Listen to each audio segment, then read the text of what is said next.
compartiendo en varios cursos con ustedes, más que todo para la citología. De hecho, ya estoy revisando las listas y a muchos los reconozco con solo el nombre. Entonces, esperemos que sea un excelente inicio a Quatri, que logremos ya de sentar muchas destrezas que han ido desarrollando, porque realmente ya creo que alimentos y farmacia es como uno de los últimos ya cursos presenciales.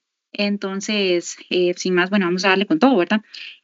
A mí me corresponde darles el laboratorio de microbiología de aguas y alimentos, entonces ya vamos a ver cómo está compuesto el curso, cuál es el cronograma, qué días tienen que venir a laboratorios presenciales y cómo va a ser la dinámica. Entonces, para iniciar, a mí siempre me gusta ponerles cómo está compuesta la escolaridad y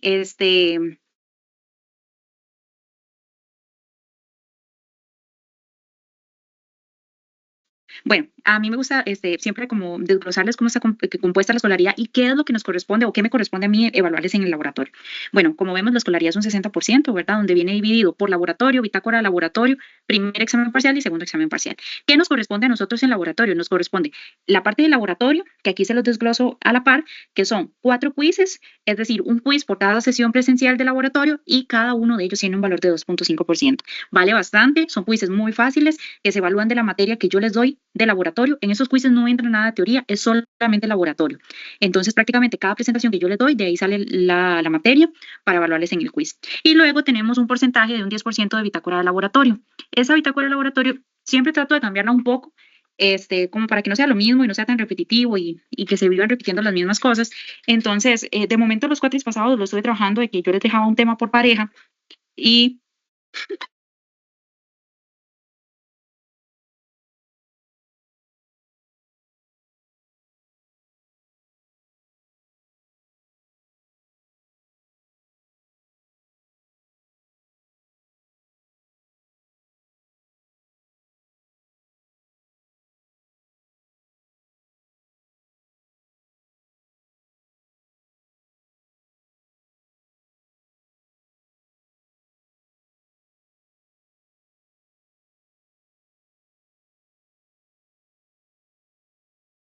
sí, como les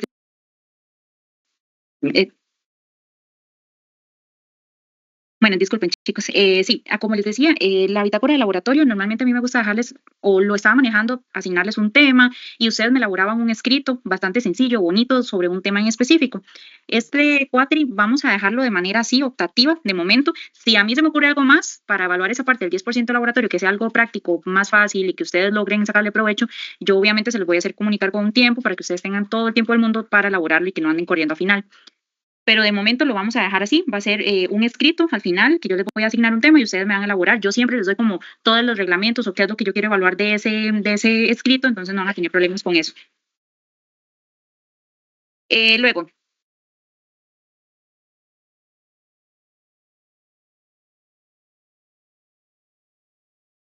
bueno, continuamos. Siempre me gusta ponerles aquí lo que es el cronograma para que ustedes más o menos sienten como las bases. Este es el cronograma del grupo uno. Sin embargo, hay un cronograma para el grupo 2 y bueno, y ese que es el grupo uno, pero es lo mismo. Entonces, quiero explicarles un poquito. Yo supongo que ya la profesora Fernanda, en teoría, cuando les leyó la carta al estudiante, pues les comentó un poco lo del cronograma. Entonces, vean, quiero que vean que en la parte del laboratorio, ahí viene detallado qué días, de qué hora son los laboratorios y cuándo va a ser teoría y cuándo va a ser teoría de laboratorio y cuándo va a ser el laboratorio presencial. Por ejemplo, el grupo uno, este 17 de mayo, solo no tenía sesión de laboratorio, pero el grupo 2, pero el grupo 2, en este caso sí, porque se hizo una inversión de los grupos. Ahora, grupo 2 siempre va a iniciar las sesiones de laboratorio y grupo uno va a ir después. ¿Cómo queda eso? Yo sé que ya tal vez me perdieron. Esta semana, del 17 de mayo, sábado 17 de mayo, es esta clase que yo les estoy grabando. En la buena teoría, esta clase es ya sentando las bases y un poco de materia para el próximo sábado, que el grupo 2 ya tendría su primer laboratorio, que sería recuento total aerobio mesófilo y coliformes en placa. Pero con el grupo uno sería al revés. Este próximo 24 de mayo, sábado 24 de mayo, este grupo uno apenas estaría recibiendo esta clase que yo les estoy grabando y posterior a eso tendrían su primer laboratorio. Aquí viene detallado cuándo es el examen, en los exámenes parciales, que quede bien claro que los exámenes parciales entra solo la teoría de lo que es con la profesora Fernanda. En estos exámenes parciales no se evalúa nada de lo que vemos en laboratorio. Lo único que vamos a evaluar de laboratorio son quizzes y la bitácora de laboratorio, que eventualmente les dije que es un escrito que me van a hacer a final de curso. Y eso es para que ustedes siempre se ayuden. A mí me gusta ponérselos un poco para que vean cómo van a estar los laboratorios, qué día les toca teoría. Las teorías siempre son grabadas porque mientras yo les subo un sábado la teoría, yo estoy con otro grupo y así sucesivamente. Esto yo se los pongo más detalladito. Si ven aquí, ya les coloco que el grupo 1 inicia su primer laboratorio el 31 de mayo, luego el 14 de mayo, luego el 14 de junio, 5 de julio y el 19 de julio. Solo son 4 laboratorios. Luego el grupo 2, que es el que va a iniciar de primero, va a tener el 24 de mayo, 7 de junio, 21 de junio y el 12 de julio. Entonces, aquí les dejo eso. Si ustedes ahí gustan, pueden imprimirlo, recortarlo, andarlo pegadito ahí para que no se confundan con las fechas. ¿Está bien? Luego, chicos, ya saben que la asistencia a los cursos de laboratorio son obligatorias y más aún que son 4 laboratorios presenciales. Entonces, por favor, tratemos de ir. Yo sé que van a decir, ay, es que no me pierdo nada. Bueno, probablemente, no sé, cada quien sabrá su responsabilidad, ¿verdad? Pero sí es necesario y así nos lo pide nuestra jefatura, ¿verdad? Y tanto Incisa, que sí se necesita que vayan 100% todos los laboratorios y que si van a justificar una ausencia, que sea una buena justificación, no que me vayan a decir, ay, es que mira, pagué un hotel y no puedo llegar. Para mí eso no es una justificación, porque es algo que ustedes tomaron en cuenta, que iban a matricular y que sus clases van a ser los sábados. Entonces, que sean comprobantes médicos o que asistieron a, no sé, que si tuvieron un choque, que me manden por lo menos, no sé, una fotocopia del parte o que me manden una fotocopia de fotos con el choque o algo, ¿verdad? Algún funeral, que sea parientes de primer grado, no es como que, ay, es que voy a ir al funeral de la tatarabuela de mi novia, o sea, nada que ver, ¿verdad? Entonces, para que nos quede bien claro, no voy a andar detrás de nadie. Si no me presentan justificación a los 3 días después de la fecha de laboratorio, tengan por seguro que van a perder el curso. No me busquen para andar haciendo reclamos después de 3 días, porque a ustedes les está quedando claro que a los 3 días tienen que enviarme o antes la justificación del por qué no llegaron al laboratorio. Bueno, sin más, vamos a iniciar con un poquito de lo que es el laboratorio, un poquito de teoría. Realmente de aquí voy a sacar lo que es el primer quiz de laboratorio. Es súper fácil, la presentación ya está, esta misma presentación y esta grabación ya les va a quedar en el aula virtual, así que no tengan problema por eso, todo va a estar ahí. También se les va a subir la primera práctica de laboratorio. Por favor, yo los insto a que la estudien, vean qué es lo que vamos a llegar a hacer al laboratorio, porque todos los cuatrimestres me pasa que llegan y no saben ni qué van a hacer. Entonces, por favor, peguémonos una leidita a lo que es la parte de práctica de laboratorio para que trabajemos rápido y bonito. Entonces, en esta clase de teoría nos corresponde lo que es el recuento total aerobio mesófilo y coliformes en placas, algo muy sencillo, ya van a ver. Primero vamos a ver un poco de conceptos básicos, por ejemplo, microbiota normal. De la microbiota normal, normalmente son microorganismos que se encuentran en los alimentos de manera natural, son parte de las características del alimento y del ambiente en el que se encuentra ese alimento también. Conviven con este alimento sin alterarlo, no causan una enfermedad al consumidor cuando se ingiere y normalmente esos mismos microorganismos, o sea, esta misma microbiota, es como una barrera de protección para que otros microorganismos más patógenos o que no son microbiota normal me colonicen ese alimento. Entonces, al final de todo sirve como una barrera para que este alimento no se me deteriore.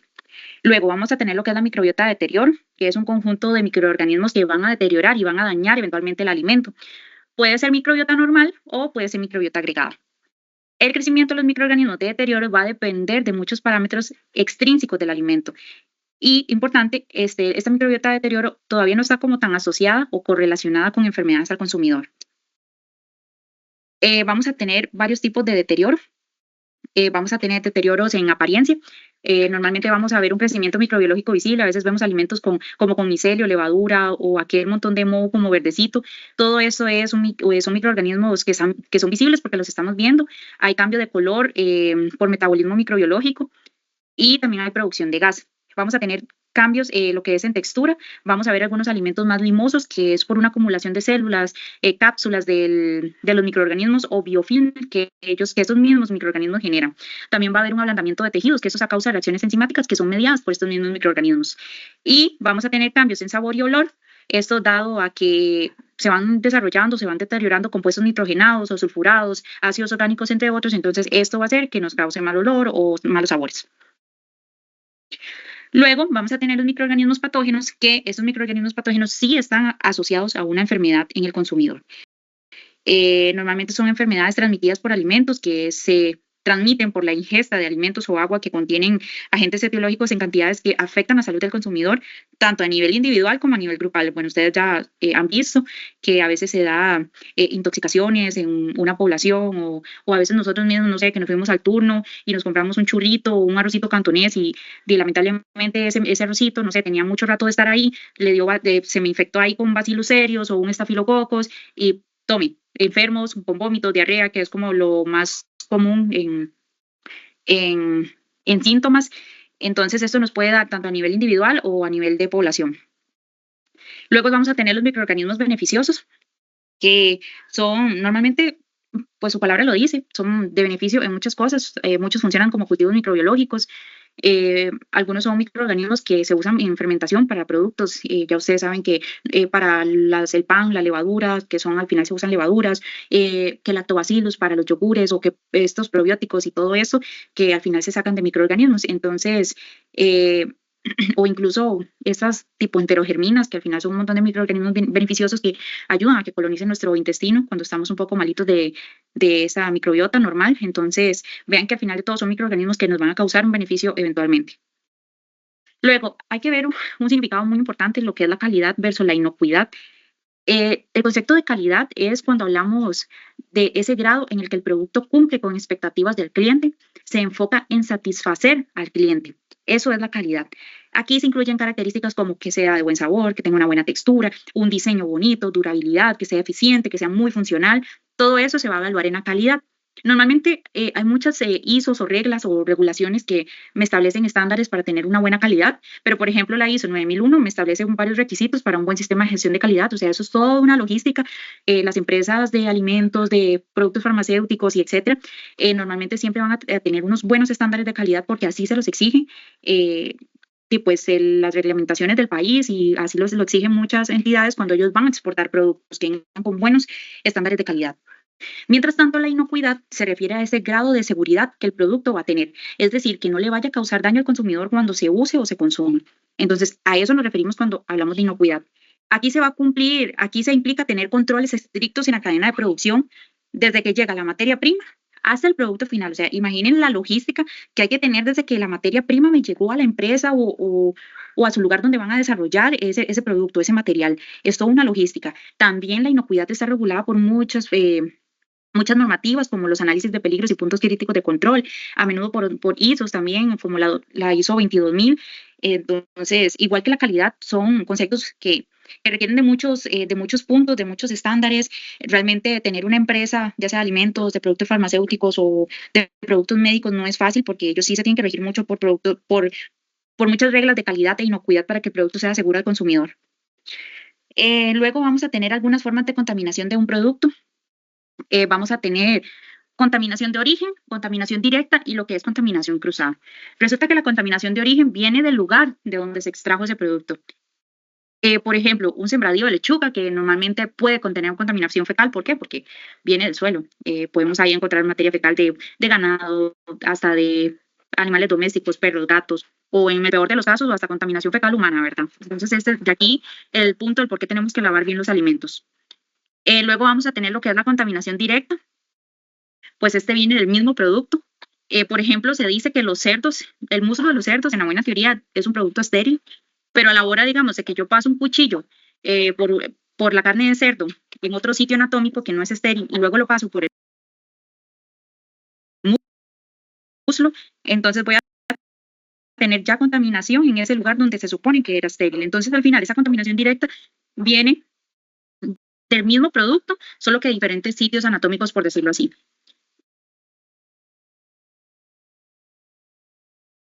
Luego vamos a tener lo que es la contaminación cruzada. La contaminación cruzada es pasar de un producto a otro y el mejor ejemplo son las tablas de picar, por ejemplo.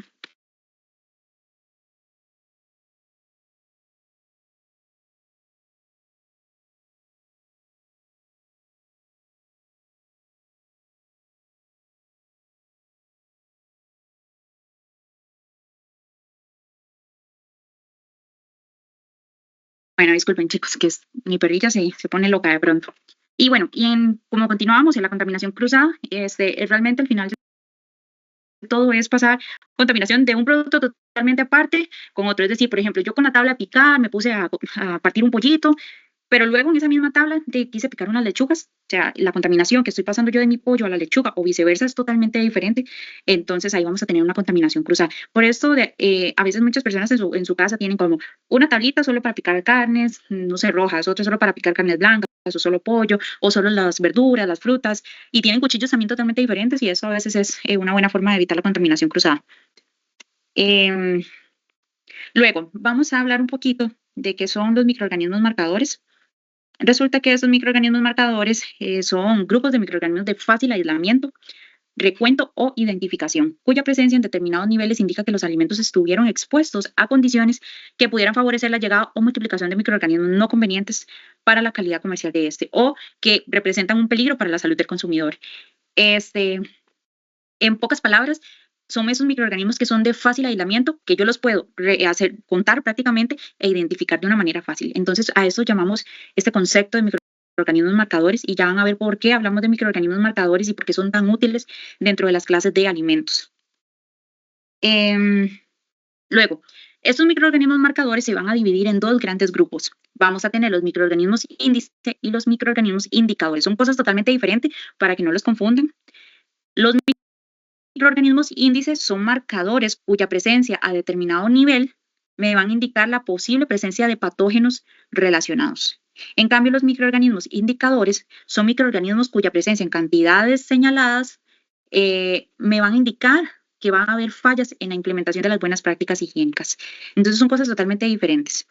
Aquí abajo les estoy poniendo algunos ejemplos de grupos microorganismos indicadores, es decir, microorganismos, como lo dice el concepto anterior, microorganismos indicadores, son estos que me indican que mi producto tiene o sea, que yo estoy implementando buenas prácticas higiénicas en mi empresa, ¿verdad? Entonces, algunos de ellos son, por ejemplo, las bacterias aerobias mesófilas, importante porque eso es algo que vamos a ver en el laboratorio, bacterias ciclotróficas, mohos, levaduras, bacterias lácticas, enterobacterias, coliformes totales, Escherichia coli, enterococos, algunos coliformes termotolerantes. Todos estos son ejemplos de microorganismos indicadores. ¿Y por qué les estoy haciendo énfasis en esto? Porque a nivel de laboratorio utilizamos mucho estos microorganismos que nos están diciendo si yo estoy aplicando buenas prácticas de inocuidad, es decir, que mi alimento, que mi producto no le vaya a causar nada a mi consumidor, ¿verdad? Entonces es eh, como decir, mira, estoy implementando buenas prácticas, mi producto no está saliendo contaminado. Eh, Aquí vamos a ver el por qué es tan importante hacer la estimación de un microorganismo en un alimento. Resulta que según la carga microbiana, puede indicarnos si un producto cumple con las recomendaciones o especificaciones microbiológicas establecidas por ciertos reglamentos. Nos indica también si un alimento está deteriorado. También nos indica la vida útil y también nos permite evaluar la inocuidad de los alimentos. Entonces, por eso es tan importante que nosotros hacemos una estimación, un recuento de cuántos microorganismos tenemos, porque nos permite identificar cualquiera de estos puntos y así yo, por ejemplo, no sé, decir como, mira, el agua embotellada que yo estoy vendiendo, dado a todos los análisis que yo le he hecho, tiene una vida útil de 1 año o 2 años. Ya después de eso, yo he visto que ya me comienza a crecer Pseudomonas aeruginosa, por decirlo de esta forma. Entonces, eso nos permite evaluar todos esos pequeños detalles. Acá son como unos pequeños ejemplos de cómo crecen, más que todo en temperaturas, algunos tipos de bacterias. Por ejemplo, las bacterias aerobias mesófilas son bacterias que crecen a temperaturas entre los 20 y 37 grados Celsius. Son moderadas y requieren de oxígeno para crecer, por eso se llaman aerobias. Porque sí necesitan de oxígeno. Aquí abajo les pongo una tabla donde nos indica cuáles son las termófilas, a qué temperaturas crecen, las mesófilas también, las cicrófilas y las psicotrófas. Esta tabla no se la tienen que aprender realmente, o sea, solo como para que vayan viendo cómo vamos relacionando los términos según las temperaturas. Eso es lo mismo, nada más que en un cuadrito pues diferente, muy bonito, y nos da ejemplos de algunas bacterias, por ejemplo, las cicrófilas, que son bacterias que van a crecer entre los, si acaso, -0 grados hasta los 10, con una temperatura óptima de 4. Y nos da un ejemplo que nunca lo había visto realmente, pero bueno, en este mundo de las bacterias tenemos demasiados. O las mesófilas, que tienen una temperatura óptima entre los 39 grados Celsius. O sea que si yo pongo un cultivo a esa temperatura, te dan por seguro que si hay Escherichia coli me va a crecer a esa temperatura, porque es su temperatura óptima. Pero aún así, si yo la pongo entre unos 9 a unos 45 grados Celsius, ella va a crecer. No tan bien como ponerla a 39 grados Celsius, pero va a crecer de una manera lenta. Y así sucesivamente con los otros términos de bacterias. Bueno, eso es importante, cómo se va a hacer un recuento en placa. Creo que al final de todo, cuando nosotros procesamos alimentos, ya sea verduras, carnes, líquidos, leche, quesos, al final cuando nosotros cultivamos y hacemos una serie de procesos, que es lo que vamos a hacer en el laboratorio, ya al final nosotros lo que hacemos es contar cuántas colonias tenemos y sacar de ahí si nuestro producto cumple con las reglas o no de la cantidad de microorganismos que nos permiten.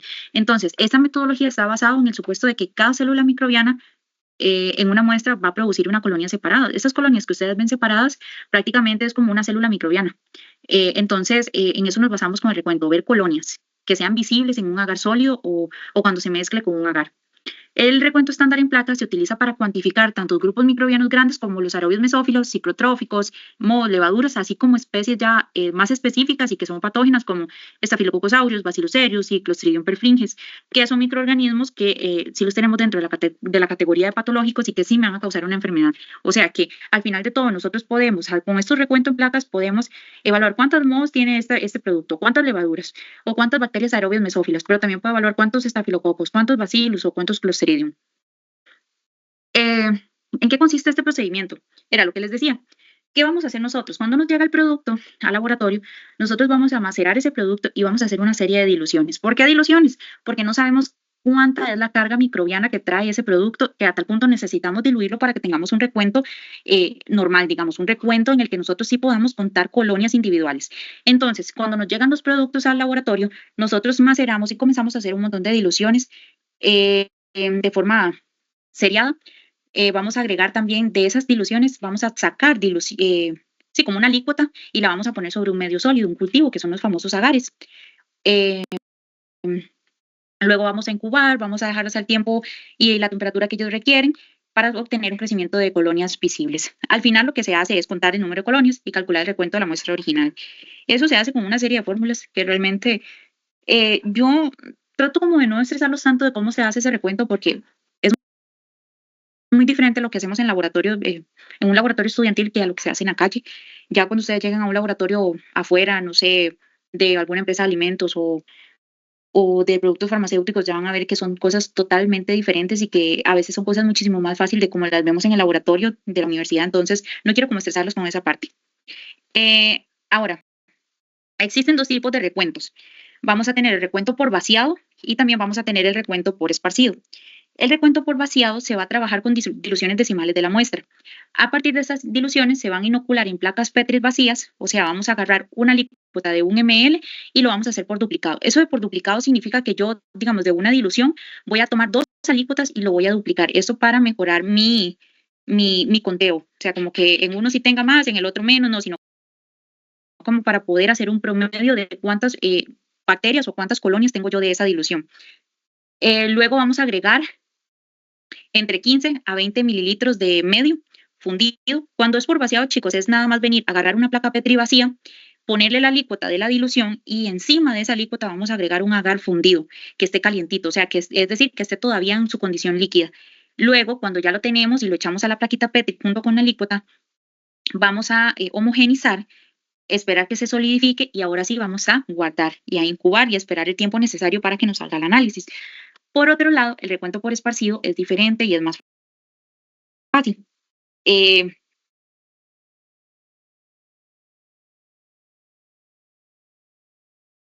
Resulta que el recuento por esparcido se procede de una manera muy semejante, con la diferencia de que el inóculo se va a realizar sobre un medio sólido. Es decir, el esparcido ya nosotros tenemos que hacerlo cuando una placa ya está totalmente sólida. Vean que el por vaciado es agregar agar fundido, o sea, en su estado líquido. El recuento por esparcido es simplemente venir y agarrar el inóculo y esparcirlo por la superficie de ese agar que ya está sólido. Aquí, cuando estamos haciendo por esparcido, vamos a agregar un inóculo de 0.1 ml.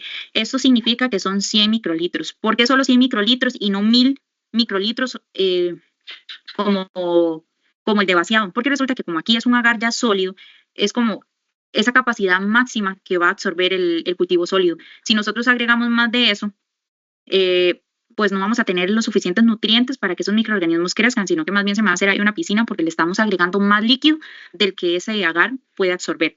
Entonces, si yo por ende les pregunto cuál es el inóculo que utilizamos en vaciado, en recuento por vaciado, es un 1000 microlitros. Y si yo les pregunto, o un ml, pero si yo les pregunto cuál es el inóculo de un recuento por esparcido, saben que son 100 microlitros o 0.1 ml. Y si les pregunto por qué en esparcido agregamos 0.1 ml, porque resulta que la capacidad máxima de absorción de un cultivo sólido es de 0.5 mililitros por placa. Es importante tomar en cuenta que este volumen del inóculo debe ser considerado a la hora de hacer los cálculos. Y esto era lo que les hablaba, no se estresen por los cálculos, era lo que les estaba hablando, que hay fórmulas y todo esto, y cuando uno está aplicando esas fórmulas sí se toman en cuenta estos inóculos para hacer todo el cálculo matemático. Eh, Acá nada más es una imagen de cómo es el procedimiento de un recuento por esparcido y un recuento por vaciado. Vean que son cosas totalmente diferentes. Aquí, ¿qué es lo que yo quiero que vean y quiero que aprendan? Que es muy importante. Que cuando yo hago, por ejemplo, un recuento por esparcido, las colonias, o sea, mis bacterias, van a crecer solo en la superficie del agar. ¿Por qué? Porque recuerden que aquí utilizábamos ya agares sólidos. Pero por vaciado o por vertido, que es lo mismo, nosotros vamos a tener colonias tanto incluidas en el medio, o sea, dentro del medio y en la superficie. ¿Por qué? Porque recuerden que aquí utilizamos una placa Petri vacía, pusimos el inóculo y luego colocamos el agar fundido. Entonces, esto nos permite que el inóculo quede totalmente esparcido tanto adentro del agar como en la superficie. Vean, este cuatrimestre me di la tarea de meterles un poco de lo que es el material volumétrico. Yo no sé qué pasa, chicos, que llegamos aquí a alimentos y honestamente aquí en alimentos sí utilizamos demasiado lo que son las pipetas, las micropipetas. Y vean, yo no sé si esto les puede servir para la vida a ustedes que ya están saliendo, porque vean, llego a este punto de los últimos laboratorios, porque ustedes ya prácticamente están saliendo y veo que no saben utilizar una micropipeta y eso es preocupante. Es preocupante porque ya cuando lleguen a un trabajo real, eso es como las primeras cosas, instrumentos que van a aprender a utilizar, porque sí se utilizan demasiado. Entonces, vamos a hablar un poco de los principales materiales volumétricos que vamos a utilizar en el laboratorio. No me voy a poner con cada uno porque si no, no termino la clase jamás. Bueno, primero vamos a iniciar con las pipetas aforadas. Las pipetas aforadas son estas que tienen una pancita, así les llamo yo. Tienen una pancita, normalmente ofrecen una mayor exactitud que las pipetas graduadas. Son pipetas que tienen una alta precisión, son diseñadas para medir un solo volumen. Es decir, que si la pipeta viene establecida para medir 5 mililitros o 30 mililitros, es ese volumen exacto. ¿Por qué? Porque no podemos irlo fraccionando, no hay manera de cómo fraccionar esos volúmenes. Realmente esta pipeta, como les decía, consiste en un tubito largo, pero que en el centro trae como un ensanchamiento. Viene con la línea de aforo, que indica como el volumen máximo al que se puede llevar esta pipeta, ¿verdad? Luego vamos a tener las pipetas graduadas. Estas pipetas graduadas sí me permiten, porque ven que tienen como una escala de medición, estas sí me permiten agregar volúmenes diferentes, fraccionados o intermedios, porque sí me lo permiten. En cambio, las pipetas aforadas no, porque vienen para un solo volumen. Pueden tener menor precisión que las pipetas aforadas. ¿Por qué? Porque aquí sí es como podemos fraccionar los volúmenes. Es decir, por ejemplo, yo puedo agarrar una pipeta de 10 mililitros, pero con ella yo puedo verter o vertir 5 mililitros. ¿Por qué? Porque me lo permite, la escala me lo permite. Luego vamos a tener las pipetitas Fausteo, que sí las van a utilizar en muchos lugares, realmente son como del día a día, realmente son similares como a un goterito, tienen como un bulbo en la parte superior y ese bulbito ustedes lo apretan y lo que hace es succionar líquido. No tienen medidas exactas, hay unas que sí, para ciertas pruebas que ya traen sus pipetillas, pero normalmente estas pipetas sirven para que ustedes agreguen gotas. Por ejemplo, no sé, que una subbeta les dice que ustedes tienen que agregar 3 gotitas de suero, entonces con una pipetita Pauster, ustedes pueden lograrlo. Y bueno, esto realmente, este nombre se le atribuye al francés Louis Pasteur, que fue el creador de ellas y por eso se llaman así. Luego vamos a tener las famosas micropipetas, que son las que utilizamos en el laboratorio. Micropipetas, ¿por qué? Porque me hacen mediciones en microlitros. Son volúmenes súper chiquititos y que por eso siempre necesitamos tener como instrumentos más exactos para poder medirlos. Permite medir distintos líquidos sin tener que lavar el material. ¿Por qué? Porque las puntas son descartables, son de plástico. Ustedes utilizan un volumen y ya la pueden desechar. No tienen mediciones exactas, pero digamos, sí, no. Realmente ustedes pueden configurarlas. Si ustedes quieren succionar o contener 1000 microlitros, bien se puede hacer, uno las programa. Hay diferentes rangos de mediciones para las micropipetas, entonces, ay, vean, es que, no, perdón, aquí les voy a corregir esto, porque esto no debería estar aquí, perdón. Lo de no tiene mediciones exactas y lo de Louis Pasteur, eso no aplica acá, esto era de las pipetas Pasteur más bien. Bueno, ignoren estos 2 puntos últimos. Las micropipetas, como les estaba diciendo, vienen con rangos diferentes de medición. Hay unas que me miden de 5 a 10 microlitros, hay otras que miden de 20 a 100, otras de 100 a 1000, hay otras que de 1000 a 2000 y así van. Entonces, ese rango me va a indicar cuánto es lo que yo puedo contener en mi micropipeta. Ahora, ¿cómo vamos a utilizar las pipetas aforadas o graduadas? Primero, ¿qué vamos a hacer? El primer paso es el llenado. ¿Cómo vamos a llenar esa pipeta, ya sea forada o graduada? Resulta que nos vamos a ayudar de algunos auxiliares que son las peras, que son estos que están abajo. Normalmente el laboratorio siempre nos proporciona de las peras que son como un bulbito, rojas, pero también hay otras que son mucho más fáciles, eso ya queda a gusto de cada quien y de lo que tengan a disposición el laboratorio, ¿verdad? Bueno, resulta que con estos instrumentos auxiliares nosotros nos vamos a ayudar para poder aspirar o succionar el líquido que necesitamos. Cuando ya hemos succionado, vamos a limpiar el extremo de la punta, porque para descartar ese volumen que yo no quiero, que me está ahí sobrando y que no quiero que me llegue a afectar esa medición que estoy haciendo.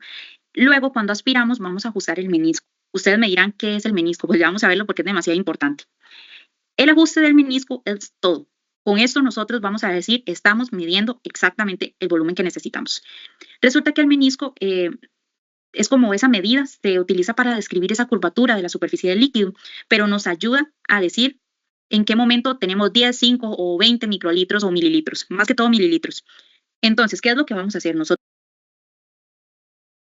vamos a poner nuestra pipeta en forma vertical a la altura de los ojos. ¿Por qué a la altura de los ojos? Porque nosotros necesitamos ver exactamente dónde está ese menisco y cómo está. Si necesita un poquito más de agua, si necesita más bien que le saquemos agua, pero que nos quede de manera exacta, entonces nosotros lo hacemos a la altura de nuestros ojos. Luego, por último, cuando ya tenemos exactamente todo medido, vamos a descartar el volumen ya en el recipiente que nosotros queremos. Una vez que descartamos, podemos quitar uno, el auxiliar, que son las peras, o bien las peras también traen un botoncito que es para descartar los líquidos, entonces cualquiera de las dos está bien, no hay ningún problema. Ahora, algo muy importante que les puse aquí en moradito es que siempre queda una cantidad pequeña de líquido que va a pertenecer dentro de la punta. De hecho, quiero que lo observen en el primer laboratorio, que siempre, no creo que en este laboratorio no nos va a tocar usar, pero bueno, como en el segundo o en el tercero sí. Siempre va a quedar como un volumencito en la punta de la pipeta. Pues resulta que esto no lo tenemos que golpear ni nada para que salga. Ese volumen va a quedar ahí porque es un volumen residual, pero que ya las empresas o las casas comerciales que hacen las pipetas lo tienen contemplado. Ya ese volumen ha sido contemplado con todos los ajustes de las pipetas. Entonces, que quede ese volumen ahí no me indica que eso me está afectando en la medición que yo estoy haciendo. Ya todo está contemplado. Entonces, para que lo tomen en cuenta.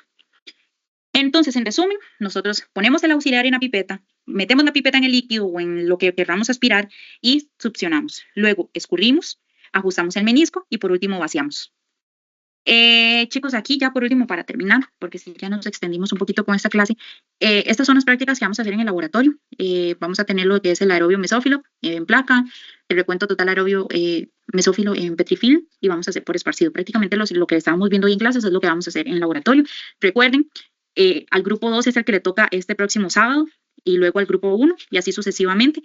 Por favor, lleven leído el manual o si gustan lo llevan impreso o en el iPad, en la tablet, como ustedes gusten. Pero por favor lleven a estudiar lo que vamos a hacer porque realmente son laboratorios muy fáciles, muy rápidos y que si ustedes terminan su práctica, muchos se pueden ir a la hora si quieren. O a la hora que terminen. Pero bueno, chicos, entonces aquí los dejo. Cualquier consulta me escriben a mi correo que ya está subido en las plataformas. Entonces ahí estamos hablando. Estudien de esta presentación para el quiz del sábado. Entonces nos vemos, chicos. Buenas noches.